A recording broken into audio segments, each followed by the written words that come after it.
Hello everyone, my name is Shelley, and in addition to my work with the library, I'm also an author.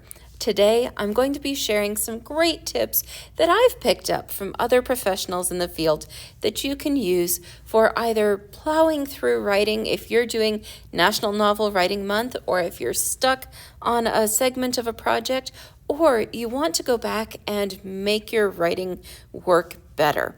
So I've found these very helpful, and I hope you'll enjoy them too. Authors wear many hats, and we borrow a number of skills from other professions. You have to uncover the history and secret motivations of your characters to understand how they'll react to a scenario. You look at each component of your writing to analyze its strengths and place within the whole, and you control the action as well as what the audience sees.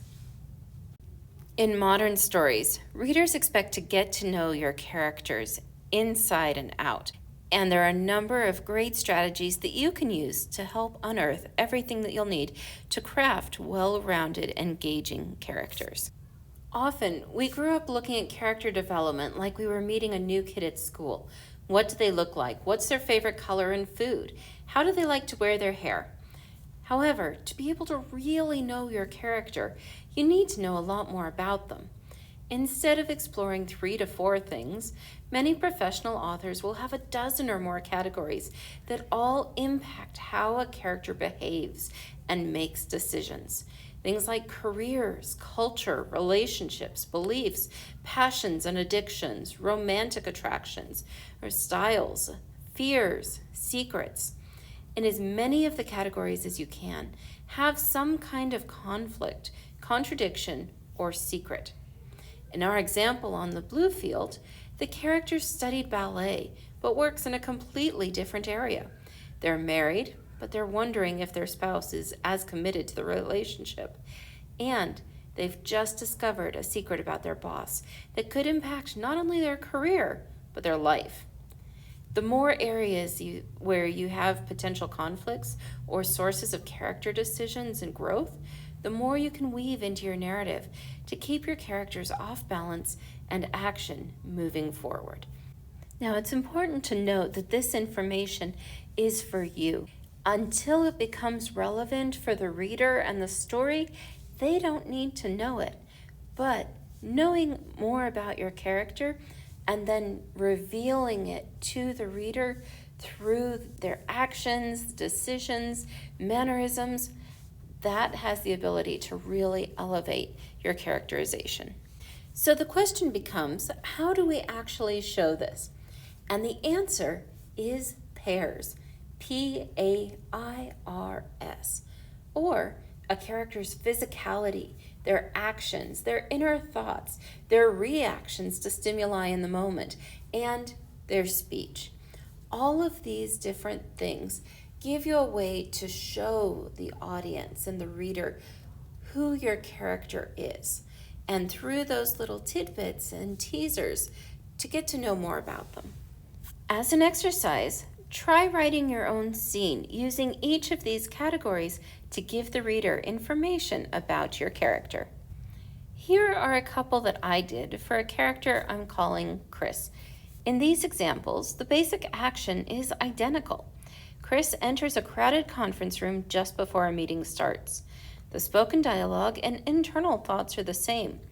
But as you read them, which character seems to hold the power in the room? Which one is confident in their role? Do you have an impression about the character's gender, even though pronouns are never used, and I only mention an article of clothing one time in a very general way? Would you want either of these individuals as a friend? Is either of these characters a hero or a villain? By using pairs, we can ensure that we're giving out a variety of characterizations without explicitly telling the reader who the character is. Additionally, you can create impressions and then subvert them to keep the reader guessing. Maybe the more confident Chris is strong in the conference room, but hopelessly confused in another environment, or when facing a specific person. Perhaps the nervous Chris is merely waiting for an opportunity to unleash the contents of the manila folder and turn the balance of power in the organization. Also, pairs provides a good form of checks and balances. Have you ever read a piece where the narrator only described a character in terms of their physical attributes, what they looked like, and how they moved? How did you feel about the writing and the character? Stories are told today in different perspectives and patterns, but we can still provide clues for each of the 5 areas for pairs, no matter that perspective. As an exercise, try rewriting your previous pairs with 2 or 3 other variations, including each of those pair segments again, and try and see how you can show your character in a different light. If you're trying to get to the heart of a character, I found this strategy really helpful.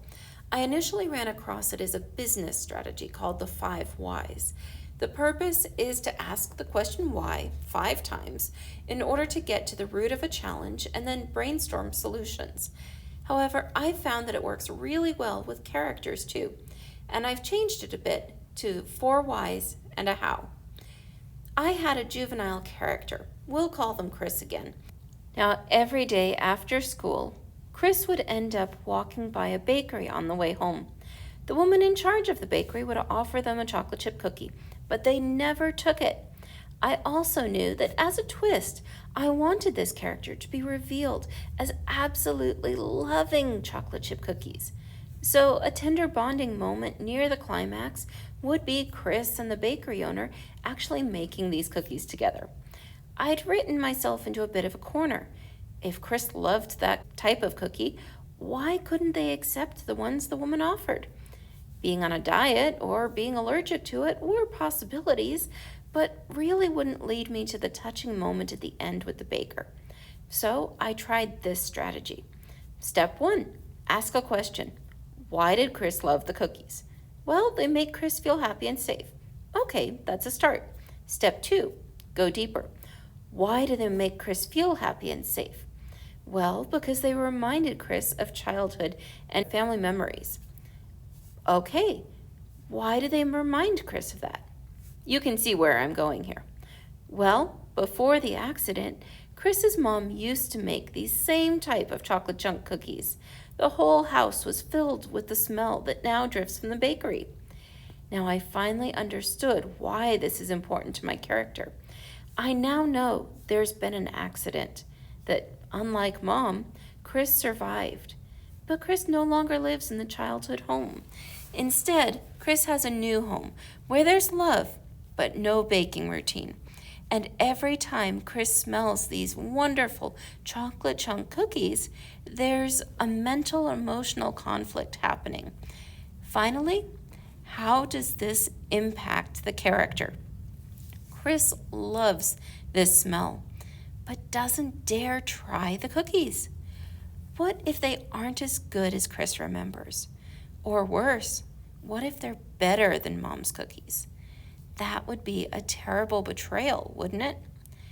So I went from a very surface level visual of a kid saying no to a plate of cookies on the way home from school to a kid who has endured tragedy and loss, who is desperate for a reminder of home, but at the same time is still in a very painful and emotional place. And I have a woman running a bakery who's confused by the fact that this kid keeps coming around, clearly drawn to the smell of the cookies, but runs away as soon as a free one is offered. A point of curiosity might become a point of professional pride, and then a true point of connection that fills a void in her own life.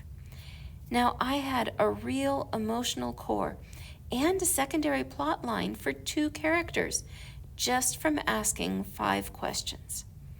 As an exercise, try this strategy with a character or scene of your own. Characters often represent more than just their individual nature in the story.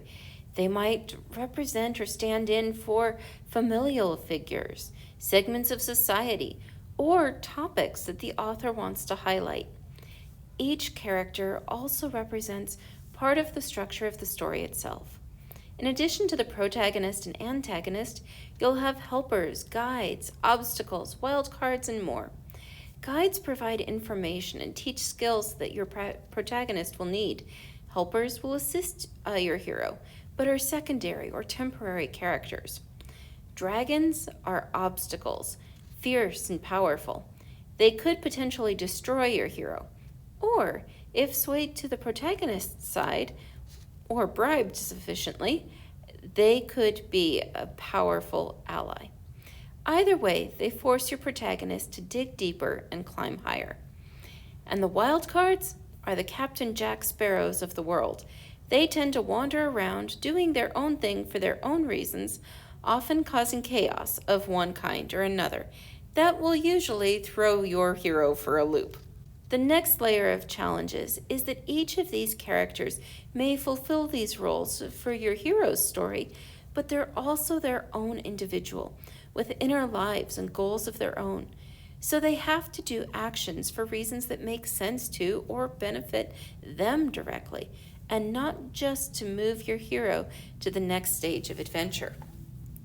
If you're looking at a piece of writing with your characters, I definitely recommend checking to see if there are any types of archetypes that you're dialing into. It may be really helpful to tease a few more of these out. Or if you're hoping to set somebody up for a betrayal that comes out of nowhere, seem like you're setting a character up as a positive helper or guide archetype, and then reveal them to be a dragon or the villain. These kind of twists will drive your readers crazy, and they'll go back through trying to see where they missed the clues. Another thing you can do is to take a look and see what kinds of roles your characters are fulfilling. If you have 3 or 4 individuals in the same scene that they look the same, they sound similar, they're in the room for the same reason, you might not need all of them at that point in time. Take a look at combining some characters, or just cutting the extraneous ones that don't have as much impact on your character's journey. The loss of one of the sidekicks may drive your character and your readers forward. The other place where we have to examine the roles for characters is the dynamic between the protagonist or the hero and the antagonist or the villain. Eventually, these characters need to be equally matched with each other so that there's a question of who is actually going to win the battle between them. As the hero or the protagonist is amping up their skill levels and learning, oftentimes we do have protector and guide figures that will stand there and help them along the way, get them to where they need to be. But by the time they are there to meet the big bad, something may have happened to pull those helper figures off to the sidelines. The Harry Potter series did this a lot. There were all sorts of things put in place that stood between Harry and Voldemort. But as the series progressed, more and more of these dropped away until eventually it was just the 2 of them. If you're interested in learning more about writing, I highly recommend our Gale courses available through the library's website. These classes are taught by other professional writers and happen every 6 weeks, and they're absolutely free. There are some amazing strategies out there for bringing more depth and personality to your characters. I hope you discovered something new today and that you enjoy your future writing adventures.